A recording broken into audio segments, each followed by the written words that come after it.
Seorang pria hanya ingin mencari wifi gratis di jalan, tapi malah dikepung oleh FBI. Ternyata, seekor raja serigala kuno sedang menerjang ke arah punggungnya. Merasakan bahaya, pria itu secara naluriah ingin menggunakan sihirnya. Tetapi dia menyadari bahwa energi iblisnya telah sepenuhnya hilang. Dalam kepanikan, dia hanya bisa menahan kepala serigala itu, dan mengelus-elusnya sedemikian rupa hingga ibunya sendiri takkan mengenalinya. Para prajurit benar-benar terpana oleh pemandangan di depan mereka. Apakah dia masih manusia? Dia bisa mengalahkan monster yang biasanya membutuhkan satu regu polisi dengan tangan kosong. Mereka tidak tahu bahwa pemuda di depan mereka pernah menjadi pria paling berani di Asgard. Dia tidak hanya membersihkan semua gua iblis sendirian, tetapi juga berani melawan santa wanita yang berdada besar. Meskipun sekarang tanpa energi iblis, kekuatan fisiknya saja sudah cukup untuk menghadapi makhluk-makhluk kecil ini. Dalam perjalanan, para prajurit menjelaskan kepada pria itu bahwa daerah ini telah lama ditetapkan sebagai zona tak berpenghuni. Karena kerusuhan 2 tahun lalu, frekuensi kemunculan ruang bawah tanah semakin meningkat, diikuti oleh semakin banyak monster raksasa. Keseimbangan dunia pun terganggu. Tentara tidak lagi dapat sepenuhnya mengendalikan ruang bawah tanah ini. Oleh karena itu, mereka terpaksa menutup beberapa area sipil. Pria itu sebenarnya tidak ingin tahu semua ini. Dia hanya peduli apakah perusahaan game Dungeon masih ada. Setidaknya server mereka masih beroperasi, kan? Namun, kata-kata selanjutnya membuat pria itu terpukul. Game Dungeon untungnya masih ada. Bahkan warnet yang disebut pria itu sebagai surganya pun masih ada. Sudah berapa lama sejak aku? Namun, setelah memeriksa informasi online, pria itu baru menyadari bahwa apa yang dikatakan prajurit itu benar. Kim Min Jun, yang kembali setelah 2 tahun, sudah mencapai usia wajib militer. Dan sekarang, peraturan militer mewajibkan semua orang, baik tentara reguler maupun pasukan pemburu, untuk bertugas selama 5 tahun. Ini berarti, rencana pria itu untuk bermain game setelah kembali akan gagal lagi. Mengenai wajib militer atau bergabung dengan pasukan pemburu, pria itu sebenarnya tidak peduli. Jika dia masih memiliki kekuatan Asgard, dia bisa dengan mudah mengalahkan semua monster. Bahkan tanpa sihir, itu bukan masalah besar. Karena di Asgard, pria itu menyadari bahwa bahkan penyihir hitam terkuat sekalipun hanya bisa menunggu ajal setelah energi iblisnya habis. Tidak seperti penyihir putih yang dapat memulihkan mana secara alami. Mana yang dibutuhkan harus diperoleh dengan membunuh monster tertentu. Namun, dibandingkan dengan konsumsi besar yang dibutuhkan untuk menggunakan skill, mana yang didapat dari monster sangatlah sedikit. Jadi, tanpa sumber mana yang efektif, yang bisa dipikirkan pria itu hanyalah menggunakan tinjunya untuk menggantikan skill dalam mengalahkan monster-monster ini.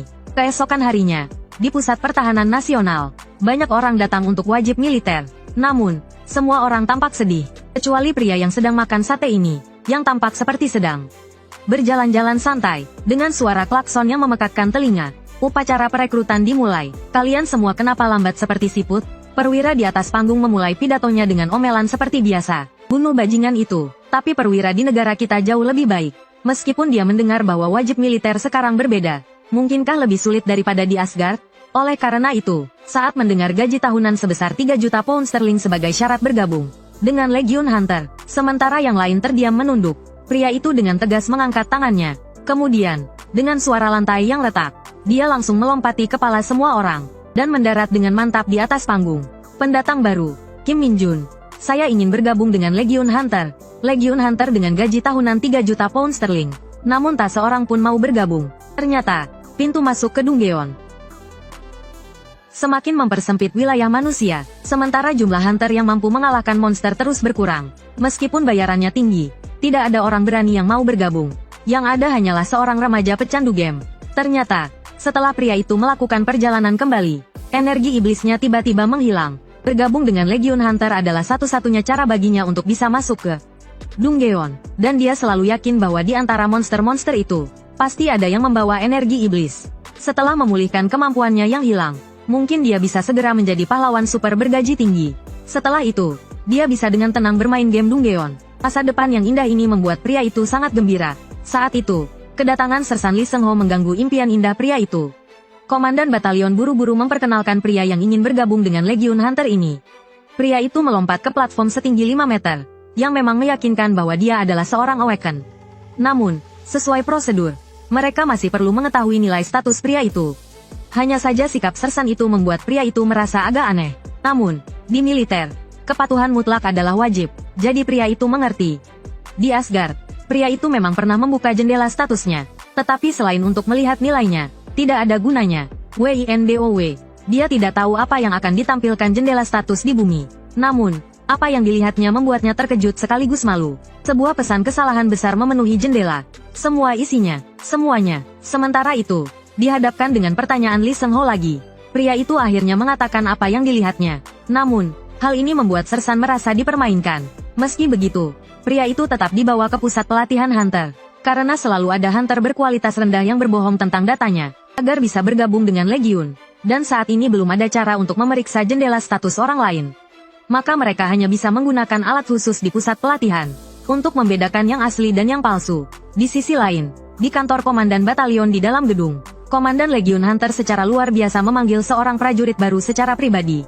Seorang prajurit baru, lama tak jumpa, Hunter Seon Eung-su. Seingat saya, terakhir kali kita bertemu adalah 10 tahun yang lalu di Suchon. Saya hanya seorang prajurit baru, bukan Hunter. Jika Anda memanggil saya karena ayah saya tidak ingin diperlakukan istimewa selama pelatihan. Namun, Komandan Batalion mengatakan tentu saja tidak akan ada perlakuan istimewa. Namun, sebagai Komandan Batalion, dia sangat mengapresiasi dan berterima kasih atas keputusannya untuk menjadi tentara, bukan staf administrasi. Bukan staf administrasi, karena negara saat ini sangat membutuhkan tentara seperti dia. Ujian yang tiba-tiba itu membuat Seon Eung-su sedikit malu. Tapi sebenarnya ada satu hal lagi kenapa saya memanggilmu hari ini.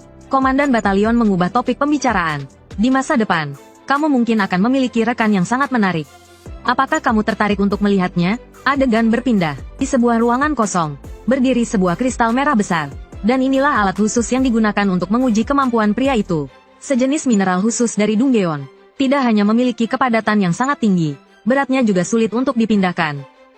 Namun menghadapi bongkahan kristal sebesar itu, Sersan meminta pria itu memindahkannya sejauh 1 inci dalam 10 menit, agar dianggap lulus. Lee, jika gagal, ia hanya akan bergabung dengan polisi militer sebagai prajurit biasa.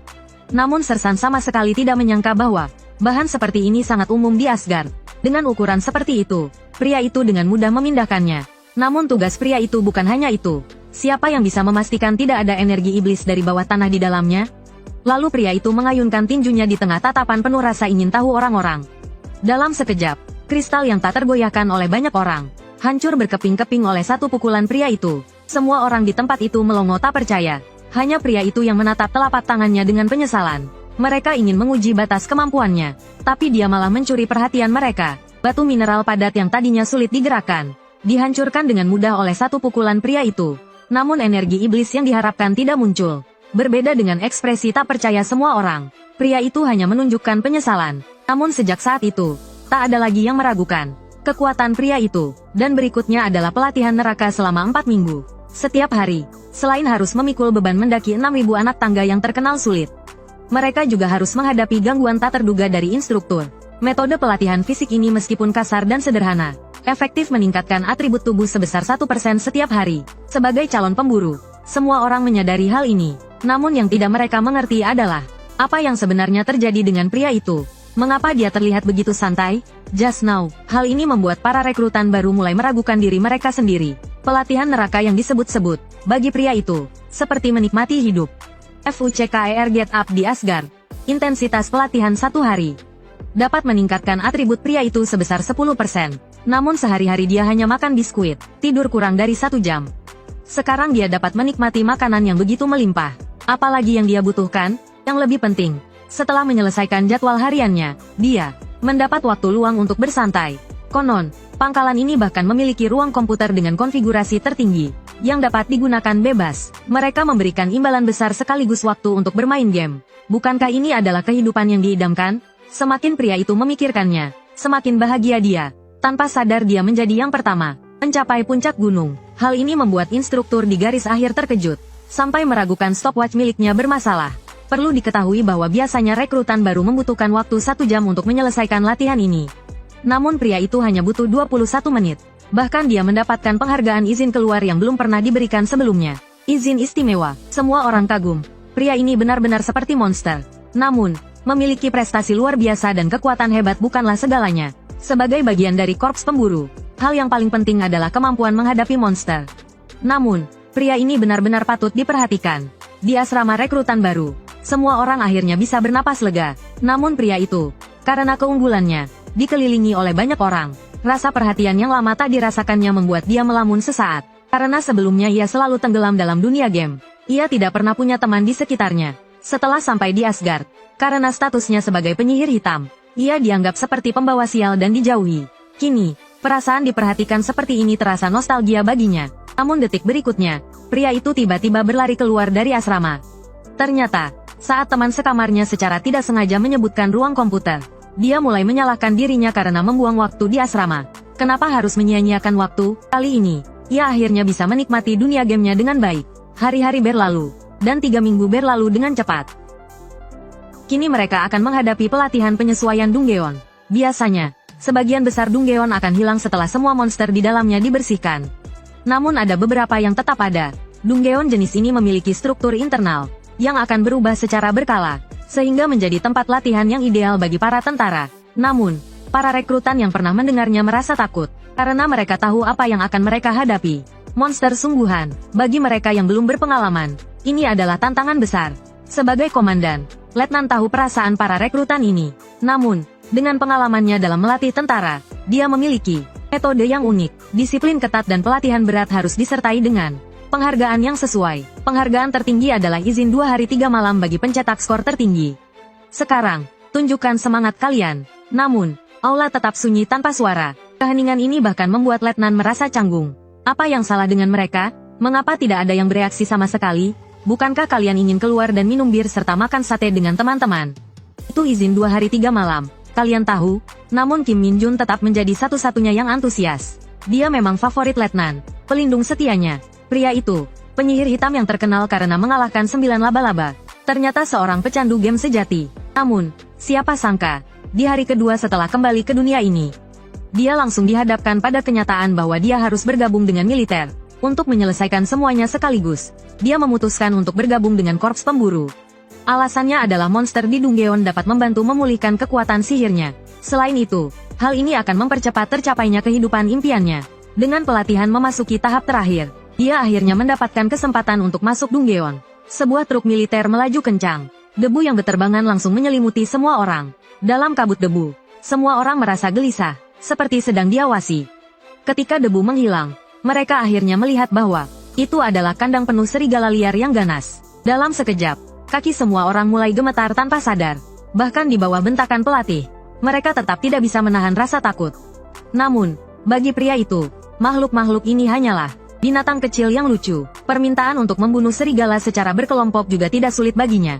Itu terlalu mudah. Namun, dia benar-benar tidak bisa menerima baju pelindung yang diberikan. Ini adalah baju pelindung mahal yang dirancang khusus untuk korps pemburu. Namun karena nilainya yang tinggi, ini berarti setiap pakaian telah digunakan oleh banyak orang sebelumnya. Dari jauh saja, dia sudah bisa mencium bau keringat yang menempel di pakaian itu.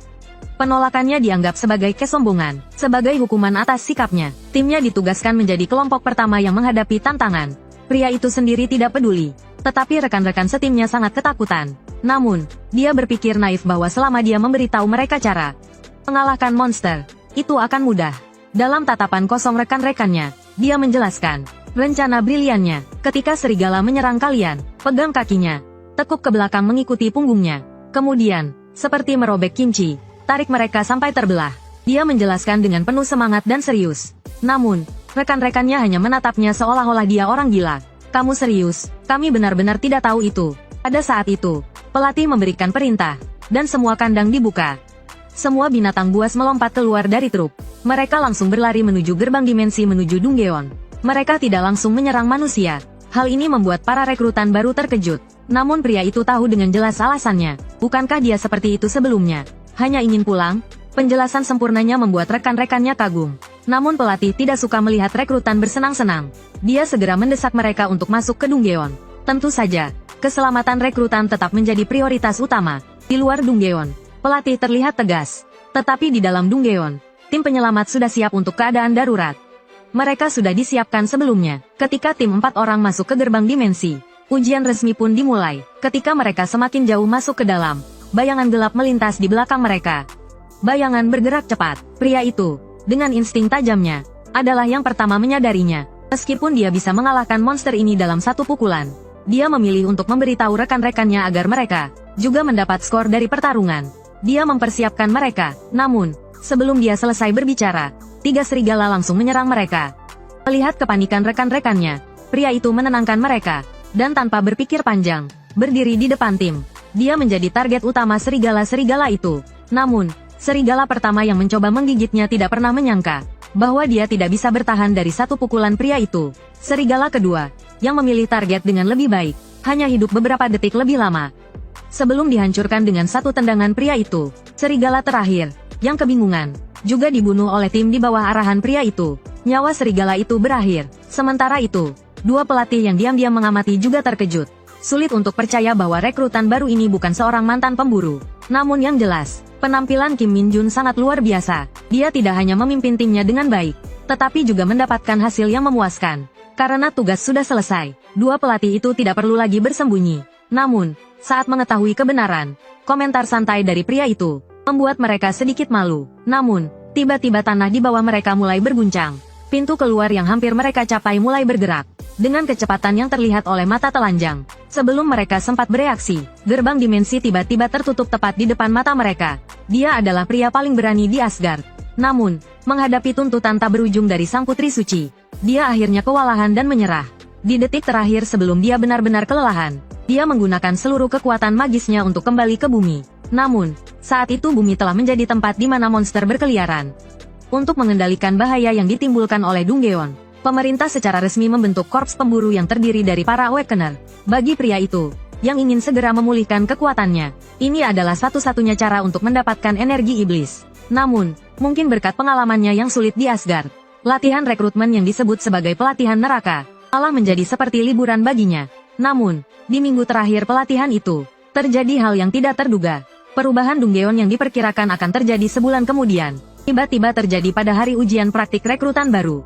Perubahan yang mendadak membuat semua orang tidak berani bergerak. Mereka hanya bisa melihat pintu masuk yang mereka gunakan perlahan menutup. Tak lama kemudian, alat komunikasi mereka gagal. Satu-satunya harapan mereka untuk menghubungi dunia luar pun hancur. Meski pelatih segera menenangkan para rekrutan, dan meyakinkan mereka bahwa dalam 1 jam, Dunggeon akan terbuka kembali.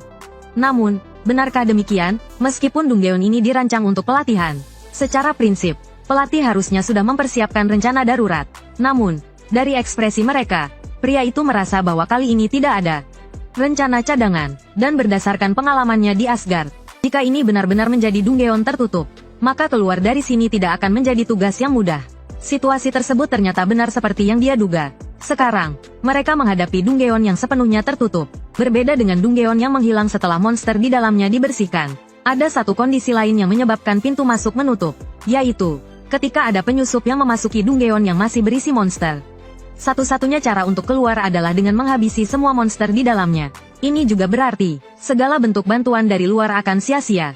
Dalam situasi ini, tidak ada lagi yang bisa disembunyikan. Semua orang harus bersatu, untuk menghadapi bahaya yang akan datang. Meskipun pelatih tahu, tanpa perlengkapan, bahkan menghadapi goblin pun akan sulit. Satu-satunya yang memiliki perlengkapan lengkap adalah rekrutan baru ini.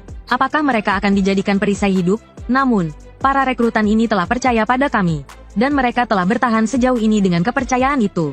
Sebagai senior mereka, kami tidak bisa menggunakan mereka sebagai perisai hidup.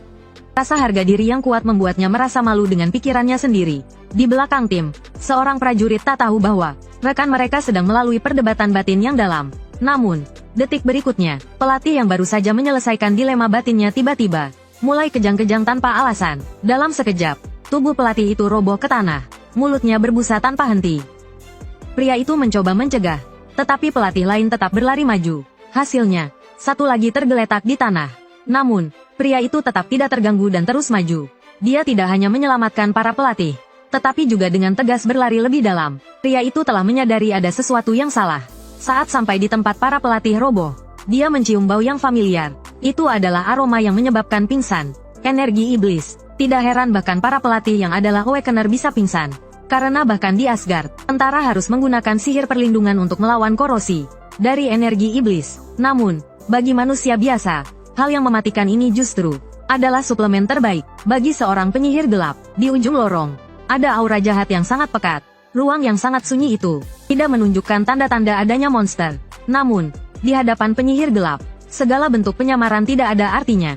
Itu adalah Shadow Hound. Pria itu tidak menyangka bisa bertemu lagi dengan teman lama ini. Saat pertama kali tiba di Asgard, dia hampir kehilangan nyawanya di tangan makhluk ini. Karena pada waktu itu, Semua serangan dari bumi tidak efektif melawan Shadowhound. Namun kali ini, pria itu siap menikmati hidangan ini. Ketika Shadowhound menerjang ke arahnya, pria itu hanya butuh satu pukulan untuk mengalahkannya. Seiring kehidupan monster itu memudar, bau darah yang memualkan mulai menyebar di udara. Aura iblis yang pekat meledak keluar, terus menggerogoti semua kehidupan yang disentuhnya.